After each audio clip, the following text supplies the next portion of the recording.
Fi Zilalul Quran, karya Al-Syahid Said Qutb, diterjemah bahasa oleh Datuk Yusof Zaki. Semoga Allah memberkati mereka. Pentafsiran ayat-ayat 231 dan 232. Selepas itu datang pula arahan ilahi kepada suami-suami yang menggugurkan talak supaya menunjukkan sikap yang baik, memberi kemudahan dan membuat kebaikan selepas menggugurkan talak dalam semua keadaan. Bismillahirrahmanirrahim. Penterjemahan ayat 231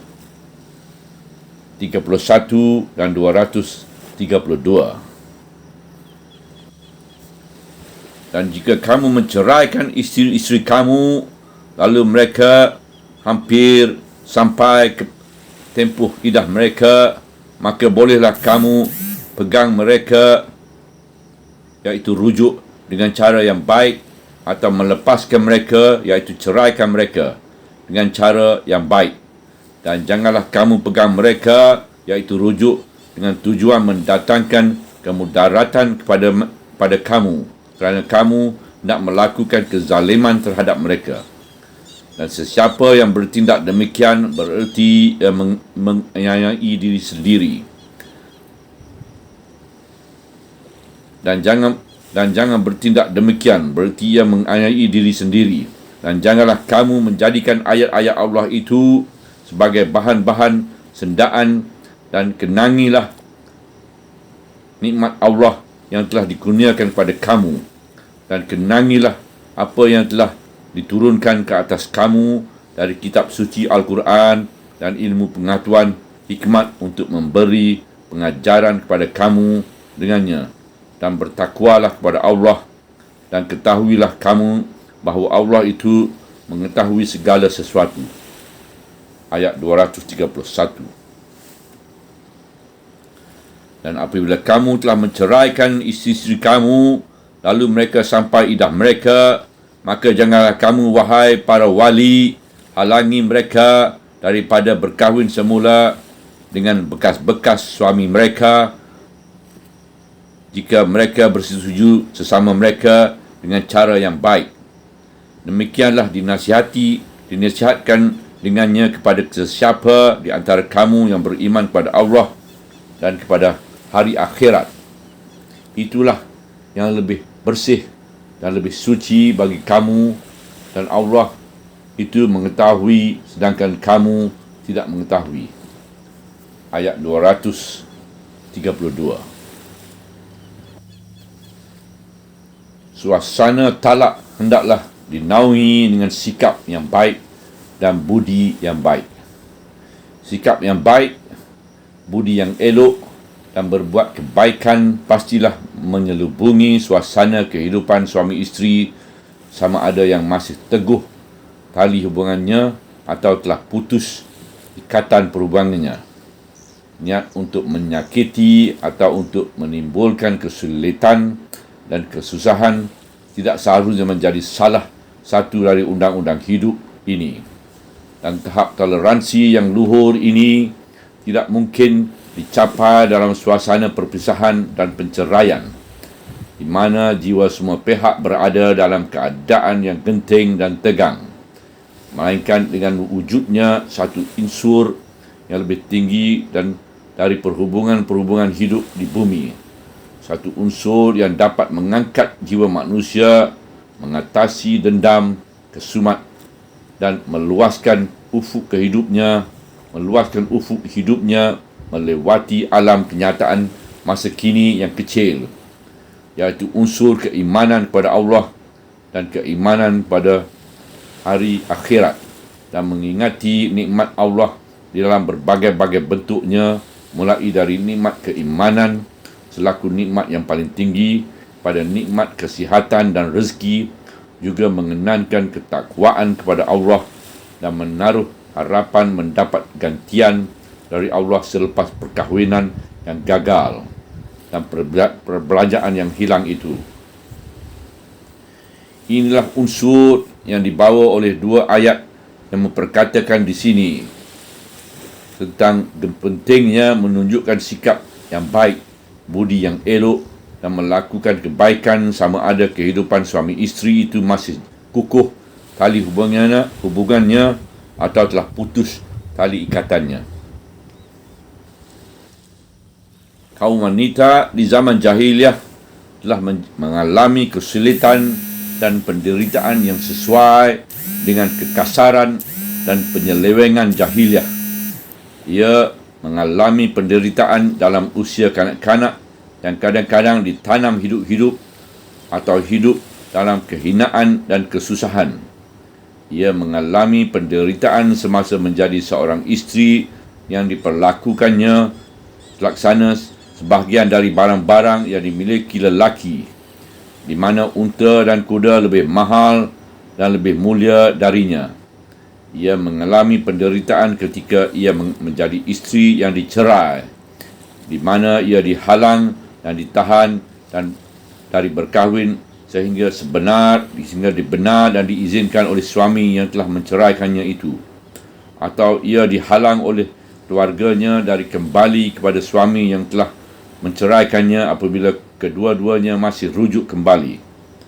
Dahulu, pandangan terhadap kaum wanita pada umumnya sangat rendah dan hina. Pandangan ini samalah dengan pandangan seluruh masyarakat jahiliyah yang lain yang wujud di masa itu di dunia ini. Kemudian Islam datang meniupkan angin-angin yang lembut ini ke atas kehidupan wanita, dan sebahagian dari contoh-contohnya kita dapat melihatnya di sini. Ia datang mengangkatkan pandangan terhadap kaum wanita. Ia menjelaskan bahawa wanita dan lelaki itu adalah berasal dari satu diri yang diciptakan Allah. Ia datang mengangkatkan hubungan-hubungan suami isteri ke tahap ibadat apabila dilakukan dengan ihsan, walaupun ia tidak dituntut atau dicari sedikit pun oleh perempuan dan lelaki, dan tidak pula diketahui dan difikirkan oleh mereka. Malah itulah penghormatan yang dikurniakan Allah dari limpah rahmatnya kepada kedua-dua lelaki dan perempuan ke atas kehidupan manusia seluruhnya. Bismillahirrahmanirrahim. Dan jika kamu menceraikan isteri-isteri kamu, lalu mereka hampir sampai tempoh iddah mereka, maka bolehlah kamu pegang mereka, iaitu rujuk dengan cara yang baik, atau melepaskan mereka, iaitu ceraikan mereka dengan cara yang baik. Dan janganlah kamu pegang mereka, iaitu rujuk dengan tujuan mendatangkan kemudaratan, kerana kamu hendak melakukan kezaliman terhadap mereka. Yang dimaksudkan dengan sampai tempoh iddah di sini ialah hampir berakhirnya tempoh iddah yang telah dijelaskan dalam ayat yang lepas. Iaitu apabila iddah itu hampir berakhir, maka keputusan yang pasti diambil ialah sama ada rujuk semula dengan niat islah dan muamalah yang baik. Inilah yang dimaksudkan dengan pegang dengan cara yang baik, atau membiarkan tempoh iddah itu habis dan menyebabkan perempuan itu terpisah darinya. Inilah cara yang dimaksudkan dengan melepas dengan cara yang baik, tanpa menyakiti dan tanpa menuntut bayaran tebusan dari isteri, dan tanpa menghalangkannya dari bersuami dengan sesiapa yang disukainya. Bismillahirrahmanirrahim. Dan janganlah kamu pegang mereka itu, dan janganlah kamu pegang mereka, iaitu rujuk dengan tujuan mendatangkan kemudaratan, kerana kamu hendak melakukan kezaliman terhadap mereka. Iaitu seperti perbuatan yang tersebut dalam satu riwayat tentang seorang Ansar yang telah berkata kepada isterinya, "Aku tidak akan tinggal bersama awak dan tidak pula berpisah dengan awak."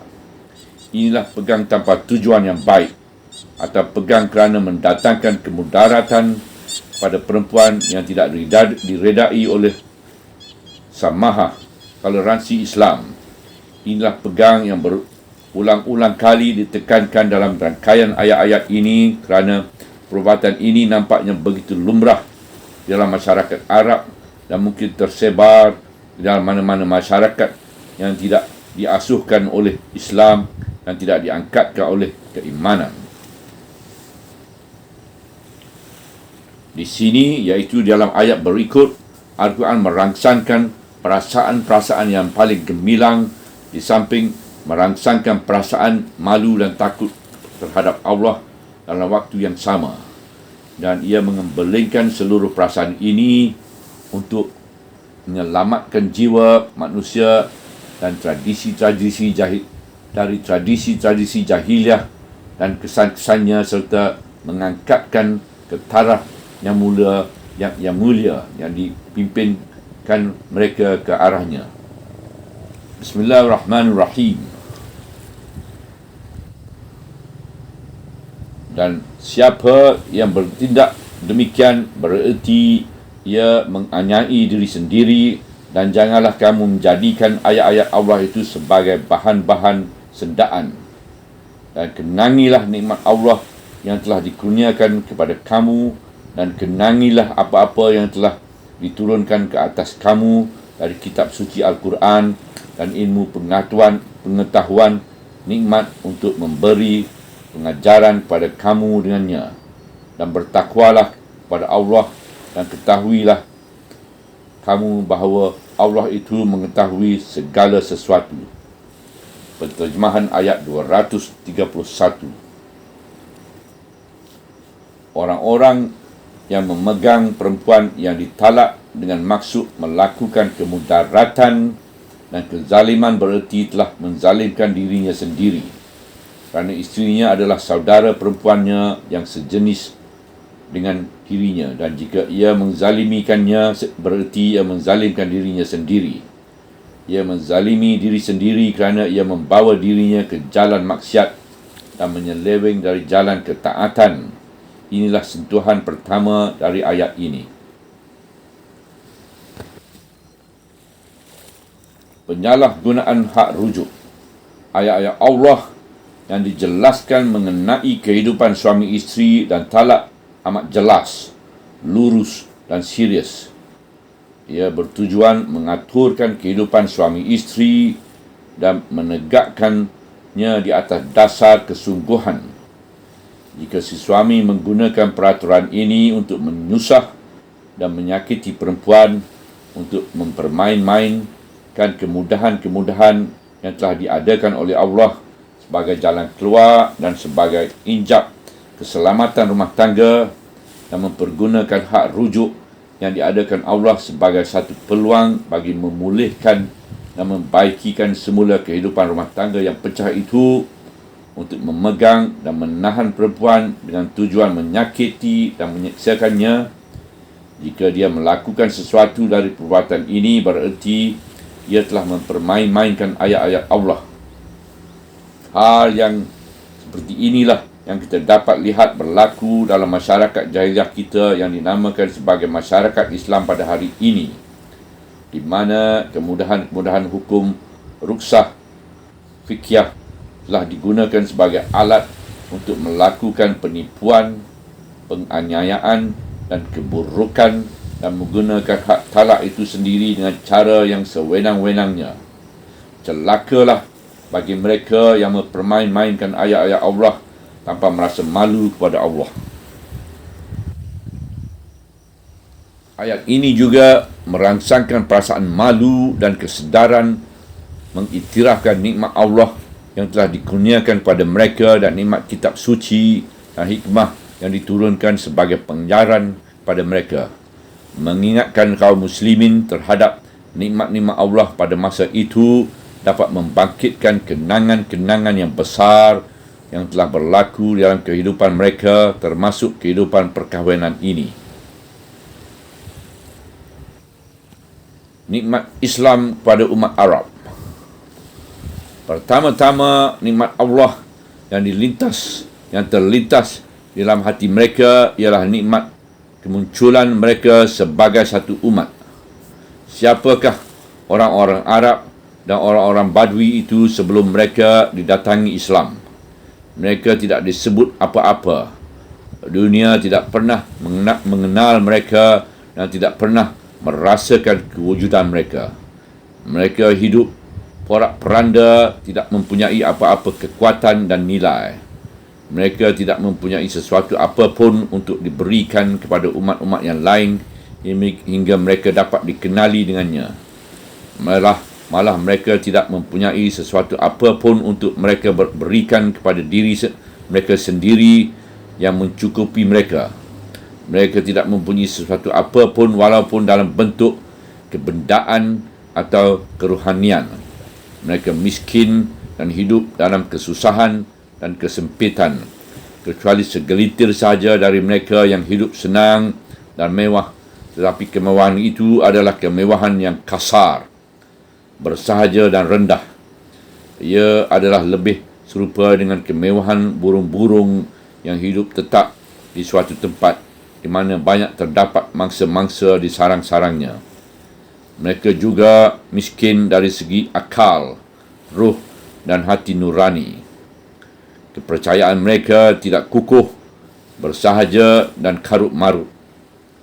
Pemikiran dan pemahaman mereka terhadap hidup masih bersifat primitif dan sukuan yang terbatas. Minat dan cita-cita mereka dalam hidup tidak lebih dari melakukan serangan-serangan yang mendadak, pembalasan-pembalasan dendam yang sengit, berhibur, minum-minum, berjudi dan mencari kenikmatan yang bersahaja dan kecil pada umumnya.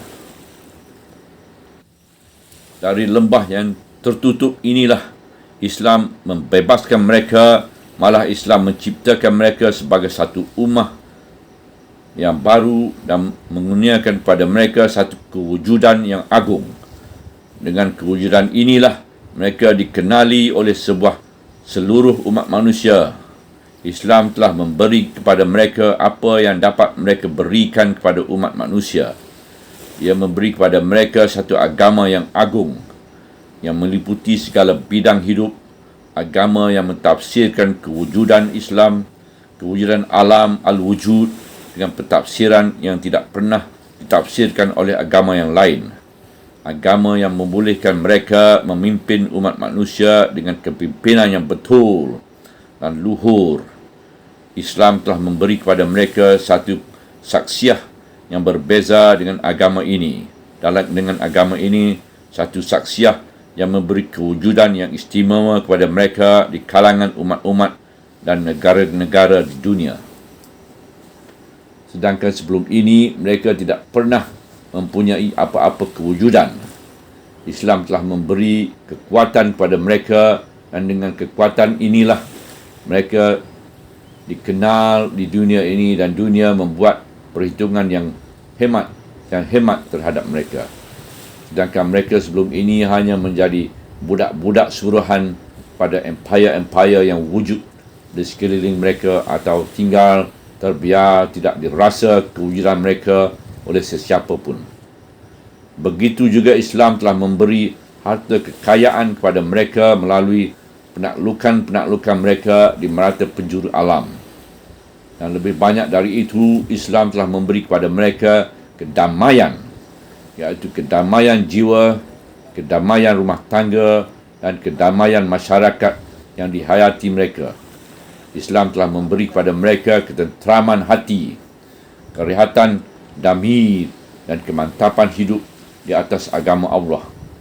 Dan Islam telah memberi kepada mereka kedudukan yang tinggi, dan dengan kedudukan inilah mereka melihat pada umat-umat manusia yang sesat di seluruh masyarakat jahiliah di merata perusuk bumi ini. Di sinilah mereka sedar bahawa Allah telah mengurniakan kepada mereka nikmat-nikmat yang tidak pernah diberikan kepada satu umat yang lain. Apabila Allah mengingatkan mereka terhadap nikmat-nikmatnya di sini, maka berarti mereka akan terus teringat kepada sesuatu yang wujud dalam hidup mereka yang tidak memerlukan kepada berfikir panjang, kerana mereka sendiri pernah hidup dalam kehidupan jahiliah. Kemudian mereka hidup pula dalam kehidupan Islamiah dalam satu generasi yang sama. Mereka telah menyaksikan perpindahan yang amat jauh, iaitu satu perbedaan yang tidak mungkin dicapai melainkan dengan satu mukjizat yang di luar fikiran manusia. Mereka akan terus teringat kepada nikmat-nikmat di dalam bentuk kitab suci dan hikmah yang diturunkan dan diajarkan kepada mereka. Al-Quran berkata pada mereka, dan kenangilah apa yang telah diturunkan ke atas kamu, dengan menggunakan ganti nama kamu, supaya mereka sedar betapa besarnya nikmat itu dan betapa banyaknya limpah kurnia Allah kepada mereka, dan betapa sebatinya nikmat-nikmat itu dengan diri mereka apabila Allah menurunkan ayat-ayat ini kepada mereka, iaitu ayat yang darinya terbentuk sistem hidup Rabbani dan undang-undang keluarga yang menjadi tapak hayat.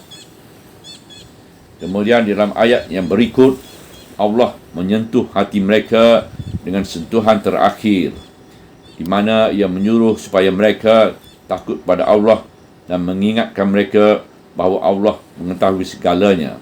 Bismillahirrahmanirrahim. Dan bertakwalah pada Allah, dan ketahuilah kamu bahawa Allah itu mengetahui segala sesuatu. Penterjemahan ayat 231. Di sini Al-Quran merangsangkan perasaan takut dan waspada selepas merangsangkan perasaan malu dan kesedaran bersyukur. Al-Quran menguasai segala sudut hati mereka untuk memimpin mereka ke jalan toleransi, bersikap lemah lembut dan berbudi bahasa. Wali dilarang menjadi batu penghalang perkahwinan. Begitu juga Al-Quran melarang wali menahan dan menyekat perempuan yang telah diceraikan itu setelah habis iddahnya dan kembali semula kepada suaminya apabila kedua-duanya telah bersetuju untuk berbaik semula. Bismillahirrahmanirrahim. Dan apabila kamu telah menceraikan isteri kamu itu, lalu mereka sampai iddah mereka, maka janganlah kamu, wahai para wali, halangi mereka daripada berkahwin semula dengan bekas-bekas suami mereka jika mereka bersetuju sesama mereka dengan cara yang baik. Penterjemahan ayat 232. At-Tirmizi telah meriwayatkan dari Makil Ibnu Yasar bahawa dia telah mengahwinkan saudara perempuannya dengan seorang lelaki dari kaum muslimin di zaman Rasulullah SAW. Dan setelah hidup sekian lama bersama dengannya, dia telah menceraikannya dengan satu talak dan dia tidak merujukkannya hingga habis iddahnya. Kemudian dia kembali menyintainya dan saudara perempuannya juga mencintainya. Kemudian dia datang meminang bersama-sama para peminang. Lalu dia pun berkata kepadanya, wahai si bodoh, anak si bodoh, aku telah memuliakan engkau dengan mengahwinkan engkau dengannya. Kemudian engkau menceraikannya. Demi Allah, engkau tidak akan balik kepadanya buat selama-lamanya. Kemudian dia berkata, Allah mengetahui dia memerlukan kepada wanita isterinya, dan isterinya juga memerlukan suaminya. Lalu Allah menurunkan ayat ini. Bismillahirrahmanirrahim. Apabila kamu telah menceraikan isteri-isteri kamu, lalu mereka sampai iddah mereka, maka janganlah kamu, wahai para wali, halangi mereka daripada berkahwin semula dengan bekas-bekas suami mereka jika mereka bersetuju sesama mereka dengan cara yang baik. Itulah peringatan yang dinasihatkan kepada sesiapa di antara kamu yang beriman pada Allah dan pada hari akhirat. Itulah yang lebih bersih dan lebih suci bagi kamu. Dan Allah itu mengetahui sedangkan kamu tidak mengetahui. Penterjemahan ayat 232. Apabila Makki mendengar ayat ini, ia pun berkata, hamba patuh dan taat kepada Tuhanku. Lalu dia memanggil lelaki itu dan berkata kepadanya, aku sanggup kawinkan engkau dan muliakan engkau kembali. Sambutan mesra dari Allah Subhanahu Wa Taala terhadap hasrat hati manusia yang diketahui benar dan ikhlas itu menunjukkan sebahagian dari rahmat Allah terhadap hamba-Nya. Pada umumnya, ayat ini memperlihatkan kemudahan yang dikehendaki Allah untuk para hamba-Nya, juga memperlihatkan cara didikan Al-Quran yang mendidik kelompok muslimin, dan seterusnya memperlihatkan nikmat Allah yang telah dilimpahkan ke atas mereka dengan agama yang lurus ini, iaitu agama yang sentiasa menghadapi realiti dalam kehidupan manusia dalam segala keadaan. Di sini juga Al-Quran merangsangkan kesedaran dan keinsafan hati nurani setelah melarang dan memberi amaran kepada mereka. Bismillahirrahmanirrahim. Itulah yang dinasihatkan kepada sesiapa di antara kamu yang beriman kepada Allah dan kepada hari kiamat, hari akhirat. Itulah yang lebih bersih dan suci bagi kamu, dan Allah itu mengetahui sedangkan kamu tidak mengetahui. Penterjemahan ayat 232.